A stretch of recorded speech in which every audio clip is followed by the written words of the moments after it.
Alright, so here's going to be our video on actually the theory and doing U substitution.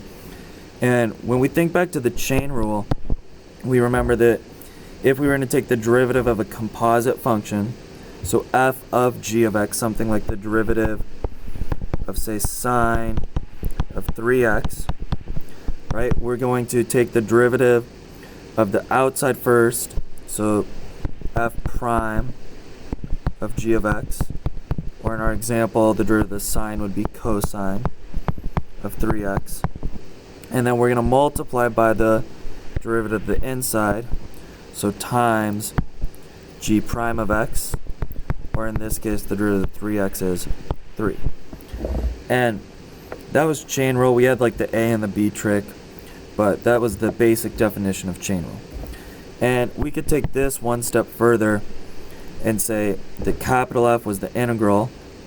So the integral of, and then the prime is the derivative of the integral of f, would just get us back to f by, or little f by the first fundamental, or the second fundamental theorem of calculus. So f of g of x times the derivative. And with that now, if we take the integral, right, so if I take the integral of both sides of this equation, then again by the fundamental theorem of calculus that'll go away, and so we'll get the integral, and I'm gonna bring that step part down here, the integral of f of g of x times g prime of x is equal to big F of g of x plus c. And I know this is a lot of f of x's and it looks a little bit weird, but just stay with me and it'll all start to make sense. So what we're gonna do with u substitution is we're basically gonna just set some u equal to our g of x, the middle, the inside term. So we're setting it equal to the inside term, and then the derivative of that, so du would be equal to g prime of x. And so when we do that, wherever we see, and it's g prime of x dx.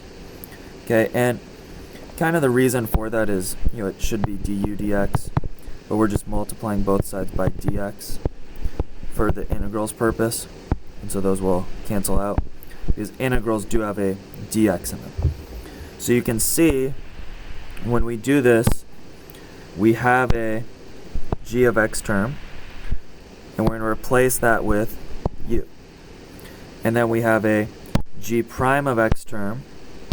Let's use a different color, green. G prime of x times dx, right? And we have that over here, so we're going to replace that with du. And so what ends up happening is we get the integral of f of, now we replace g of x with u, times, and we replace g prime of x dx with du.